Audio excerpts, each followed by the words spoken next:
There are 7 glass jars standing on this block in front of me, and every one of them is packed to the shoulder with raw beef. I filled them myself this morning. A spoonful of vinegar in each jar, a spoonful of coarse salt, 2 strips of white fat back laid across the top of the meat, new silver lid screwed down tight, then 4 hours standing in a big pot of boiling water on that stove. They are sealed, they are cool, they look perfect. They look like something out of a farmhouse pantry in 1912. Not one of them is going in my cupboard. I made them to show you, and when this is finished, I am taking all 7 out to the yard and burying them, because this is the method going around right now. Raw meat, a jar, a pot of boiling water, into the cupboard, no refrigerator, good for a year, and it does not work. It looks exactly like the way it was really done, and it is not the way it was really done. And the difference between them is a thing you cannot see, cannot smell, and cannot taste. I am going to show you the 4 ways meat was actually kept for a year without electricity. All 4 are real. All 4 still work in a modern kitchen. And I'm going to give you the weights and the timings for each one. Then I am going to come back to these jars and take them apart, because there are a great many of those videos now, and there's not one word of explanation in any of them. My name is Frank Miller, 31 years behind a block. I broke down quarters 6 days a week, and I knew my regulars by their standing order before I knew their last names. My hands do not straighten all the way anymore. My right shoulder tells me when rain is coming, and it is usually correct. And I cured meat for a living. Bacon, hams, corned beef, salt pork, the whole business, in a cold room at the back of a shop with a hanging scale and a paper notebook on a nail by the door. Here's the part somebody is not going to like. The trade forgot all of this on purpose. When refrigeration came in, curing stopped being how you keep meat and became how you flavor it. Bacon stopped being a way to make a pig last until spring and became a thing you buy in a plastic sleeve. Within 2 generations, the knowledge went out of the shops completely, because nobody needs to understand why a thing works when a machine does it for them. So now people are learning it back off a silent video with music on it and no voice. And a silent video cannot tell you why. Now, before I get into it, one thing and one time only, there is more of this than I can fit in any video. How to shop Costco without getting taken. What every cut is really worth, and the words to say at the counter to get it. How to cut and prepare your own meat the way we do it behind the block. Dry aging in your own refrigerator. And every recipe I never gave out, I put all of it in a book at frankmillerbutcher.com. Link in my bio, or scan the code on your screen. That is the only time you will hear me say it. Now let us get back to the meat. Before I give you a single method, you need one idea, because all 4 of these are the same idea, wearing different clothes. Bacteria do not need food. They need water, not water in a glass, free water inside the meat, water that is loose and available for something to live in. The trade calls it water activity, and it is the one number that decides whether a piece of meat sits on a shelf for a year or turns green in 3 days. So every method of preserving meat that has ever existed does one of 4 things. It takes the water out, it ties the water up in salt so nothing can use it, it keeps the air off, or it kills what is in there with heat. 4 doors, and every method on this list walks through one of them. Method 1, the dry salt box. This is the oldest one, and it is the method that fed armies and crossed oceans for 2,000 years. You need a wooden box, a food-grade plastic tub, or a heavy stone crock. Put down a bed of coarse salt about 1 inch deep. Lay your meat on it. Pork belly is the easiest place to start. A whole ham is the old way, and it is a serious piece of work. And then you bury it. Salt over the top, salt packed down both sides, salt into every crease until you cannot see one bit of meat anywhere in that box. Then it sits somewhere cold, and I will come back to what cold actually meant, because it is the part everybody skips. Every 2 or 3 days, you tip the liquid out of the bottom of that box and add fresh salt where it has dissolved away. That liquid is the entire point. That is the water leaving the meat. Here is the mechanism: salt outside, water inside, a membrane in between.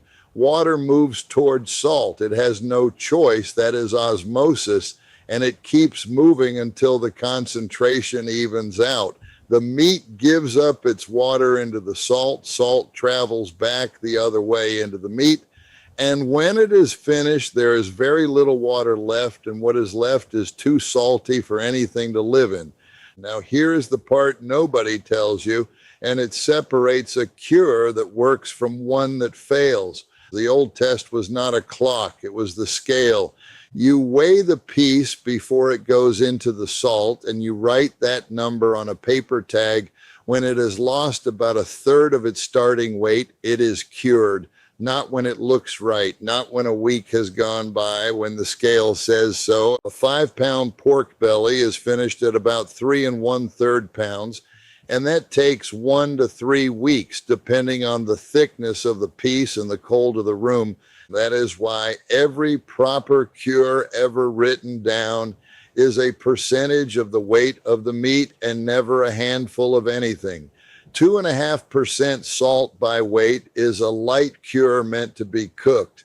5% and up is a hard cure meant to keep, and a hard cured piece has to soak in fresh water for a day before you eat it, changing that water 2 or 3 times, or it will take the skin off your tongue. Walt taught me that. Korea, then straight behind a block, and he stayed there until his knees quit. Walt had a hanging brass scale by the cold room door and a spiral notebook on a nail beside it, and every piece went in weighed and written down and came out weighed and written down again. He said, the notebook is the cure. The salt is just salt. Method 2, the heavy brine crock. Same idea, easier to run at home, and this is how salt pork and corned beef were made in nearly every farmhouse in this country. You take a heavy stone crock or a food-grade plastic bucket, and you dissolve coarse salt in cold water until you have a heavy brine. About 1.5 cups of coarse salt to a gallon of water is a working brine for corned beef. 2.5 cups to the gallon is a keeping brine, and that one needs soaking before you cook it. The old test, and I have used it 100 times, is an egg. Drop a fresh egg into the brine. If it floats with a circle of shell about the size of a quarter showing above the surface, the brine is strong enough. If the egg sinks to the bottom, add more salt and stir until it comes up. Then the meat goes in, and every bit of it has to stay under. You set a clean plate on top of the meat and a scrubbed river stone on the plate to hold it down, because any piece sitting above the brine with air on it is the piece that spoils, and one spoiled piece takes the whole crock with it. A 5-pound beef brisket takes 5 to 7 days in that brine in a cold place, turned once a day. That is corned beef, and the word corned has nothing whatever to do with corn. It comes from the coarse grains of rock salt, which the Old English called corns of salt. Now, here's where a friend of mine named Ray stops me, because Ray has been asking me this for 2 years. Ray says, Frank, my grandmother kept a crock in the pantry, not a refrigerator, a pantry, and nobody in that house was ever sick a day in their lives. He is right. And here is what was actually going on in that house, because it matters more than anything else in this video. That pantry was not room temperature. That was a stone cellar dug into the ground, or a spring house with cold water running under the floor, or a north-facing room in a house with no central heat in it. Those rooms sat in the 30s and 40s all year. A spring house holds close to 50 degrees in July because the ground does not care what month it is. The cold was doing half the work in every method I am giving you today. The salt was doing the other half. Neither one ever worked alone. A modern house is 70 degrees in every corner, day and night, all year. So when somebody copies great-grandmother's method into a heated house, they have kept the salt and thrown away the cellar, and then they wonder why it went wrong. Your refrigerator is the cellar. It is the only one you have got. Method 3, potted under fat. This one is mine. This is the one I still do, and it is where I would start if I were you. Take beef chuck and cut it into cubes about 1.5 inches across. Salt it well, let it sit an hour, then put it in a heavy pot with enough melted fat to cover every piece, and into the oven at 250 degrees for 3 to 4 hours until a fork goes through a cube with no resistance. Then you pack that meat hot into clean glass jars and pour the hot fat over the top until every piece is covered and there is a finger's depth of clear fat standing above the meat with nothing poking through the surface. As it cools, that fat sets hard and white and forms a seal across the top like a lid made of wax. You want the fat, and you can get it nearly free. Ask at the meat counter for beef fat trim and tell them you do not need it cleaned up. Most places drop fat trim into a barrel, and most will hand you a pound for $1 or for nothing at all. Cut it into pieces about the size of a walnut, put it in a heavy pot on the lowest heat your stove will make, and walk away for 3 hours. No water, no oil, nothing added. It turns into clear golden liquid with brown crispy bits in the bottom, and those bits with salt on them are one of the finest things in this world. Pour it through a strainer into a clean glass jar. When it cools, it goes white and firm and looks like soft candle wax. That is tallow, and it keeps in the refrigerator for a year. Now, here is where I have to correct myself, and I would rather do it than have somebody do it for me in the comments.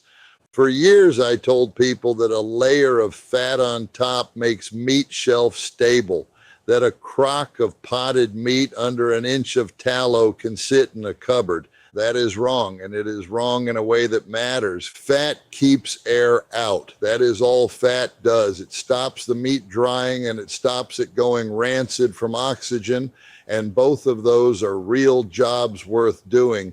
But the thing that will actually hurt you does not need air. It prefers no air at all. So a sealed layer of fat over wet meat is not a defense against it. It is an invitation.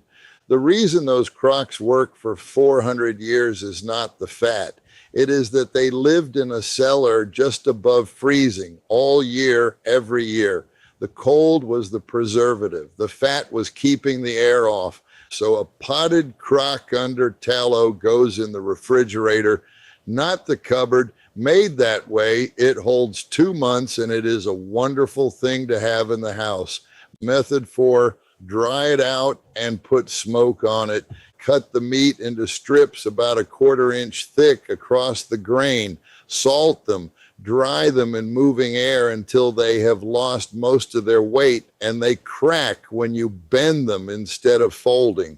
Crack, not bend. That is the finish line, and it beats any timer. That is jerky, that is biltong, that is dried beef, and it is the salt box run all the way to the end. There is not enough water left inside for anything to live in. Smoke was the other half of it in most of the world. A cold smoke over a low smoldering fire dries the surface and lays down compounds off the burning wood that bacteria and mold do not care for. Smoke was never mainly about flavor. Flavor is what we kept after we stopped needing the rest of it. Now back to those 7 jars sitting on the block. Here is what that method is attempting and exactly why it fails. There's an organism called Clostridium botulinum. It lives in soil everywhere in the world, and it is on nearly everything that comes out of the ground. Sitting there in the dirt, it is harmless, but it forms spores. And the spore is the problem, because a spore is a seed wearing armor. Boiling water reaches 212 degrees at sea level, and it will not go 1 degree higher, no matter how long you boil it and no matter how big the pot is. That is a ceiling set by physics, not by patience. Those spores are not killed at 212 degrees, not in 4 hours, not in 8. You can keep that pot boiling all day, and the spores are still in the jar when you take it out. So look at what that jar is once it cools on the counter. Wet meat, no oxygen because the boiling drove the air out and sealed the lid. Low acid because meat is low acid, and warm because it is sitting in a cupboard in a heated house, wet, airless, low acid, and warm. Those are the exact 4 conditions that organism requires, and there is not one thing in that jar standing in its way. What it produces is the most poisonous substance known to science. There is no smell, there is no taste. The jar does not always bulge. The meat does not look wrong. These 7 on my block look beautiful. And that is precisely the problem. Now, the video says to add a spoonful of vinegar and a spoonful of salt, and the words on the screen say that this prevents it. Both of those are true in principle, and neither one is true at that dose. Acid does stop it, but you have to get everything in that jar below a pH of 4.6, and that means the meat itself through the middle of every piece, not just the liquid around it. A tablespoon of vinegar in a jar packed full of beef does not come close. It flavors it. It does not acidify it. Salt does stop it, but the concentration you need is around 10% in the water inside that meat. 1 teaspoon in a jar is not 10%. It is not 2%. That is seasoning. And the last instruction to heat each jar before eating it is the one piece aimed at the right target, because the poison itself is fragile, even though the spore is not. But the temperature given is too low, and a safety step you must perform perfectly on every jar, every time for a year with no margin. If you forget once, is not a safety step. It is a coin toss with a very bad prize on one side. That is the whole answer. Not because I am a careful man, because that is what a spore is. There is a right way to put raw meat in a jar, and it is not that pot. It is a pressure canner, a heavy pot with a locking lid and a gauge or a weight on top that holds pressure, and by holding pressure raises the boiling point above 250 degrees. That is the entire reason the machine exists. It is not a faster pot. It is a hotter one, and it reaches the temperature that kills the spore. Raw meat packed in jars in a pressure canner at 10 or 11 pounds of pressure runs about 75 minutes for pints and about 90 for quarts. Every one of those numbers changes with your altitude and with which kind of canner you own. So take the numbers from the book that came with your canner and from the current United States Department of Agriculture guide, which is free and which anybody can read, not from me and not from a video with no voice on it. There is one more thing I owe you, because I promised you the part a cook never sees. If you cure meat at home with plain salt only and leave it wet and let it get warm, you have built the same problem those jars have. That is why the trade uses curing salt. You have seen it. It is dyed bright pink, so nobody on earth mistakes it for table salt, and it goes by trade names on the packet. It is ordinary salt with a small amount of sodium nitrite mixed through it, and the ratio is printed on the bag. Everybody thinks that is in there for the color. It is not for the color. The color is a side effect. That nitrite is the one thing standing between a slab of home-cured bacon and the thing I have just described, and the trade has known it for 100 years. It is used in very small amounts, weighed on a scale that reads in grams, and it is never guessed at and never eyeballed. Weigh the meat, weigh the salt, weigh the cure, write all three down. That is what Walt meant. And here is how the old hands knew something had gone wrong and the calendar was not on the list. A good cure smells clean and salty and faintly sweet, and it feels firm and dry. Sour or sharp or like ammonia is finished. Slick or ropey on the surface is finished. Brine gone cloudy or stringy gets thrown out and made fresh. And here is the one to keep. If you are standing over something, arguing with yourself about whether it is all right, it is not all right, nobody in this trade has ever talked themselves into a good piece of meat. Nobody paid me for this. There is nothing under this video to buy, no equipment link, no code, and no company sends me anything. And here is why any of it matters now. In a house with a refrigerator humming in the corner, the cattle herd in this country is the smallest it has been since the early 1950s. That is not a line meant to frighten anybody. That is the count. Fewer cattle, more money at every step, and the number on that meat case is not going back to what you remember, which means the cheapest way to eat well from here on is to buy a large piece of animal when the price is right and make it last. That is what all of this was for, not romance about the old days. Arithmetic. A whole pork belly cured properly is bacon for 2 months at a fraction of what the sleeve costs. And a freezer is one storm away from being a white box full of ruined meat. Salt does not need electricity. A crock does not need electricity. Your grandmother's cellar did not have a plug on it. I watch what the prices do to a family from behind the glass for 31 years.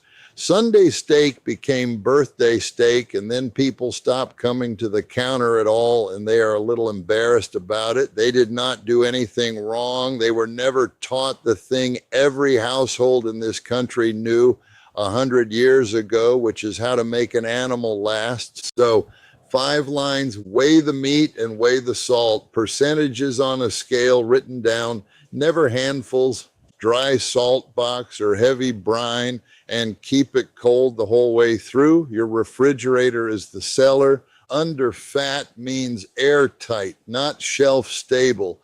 That crock goes in the refrigerator and it is good for 2 months. Dry it until it cracks instead of bending. That is the finish line, not the clock. Raw meat in a jar goes in a pressure canner or it does not go in a jar. A boiling pot cannot get hot enough, and no amount of extra time fixes a temperature problem. Tell me in the comments where you are watching from, and tell me whether anybody in your family kept a crock or a salt box or a smokehouse. What was in it and where did it sit in the house? I read every one of these. Those methods were different in every country, and half of them were never written down anywhere. And every year there are fewer people left who watched it done. Next time I am taking a whole pork belly onto this block and making bacon with it start to finish. Weighed, cured properly, no equipment you do not already own. There is exactly one mistake people make on the first day that ruins the entire slab, and you will not find out you made it until 7 days later. I am going to show you what it is. Until then, weigh the salt, keep it cold, trust the scale,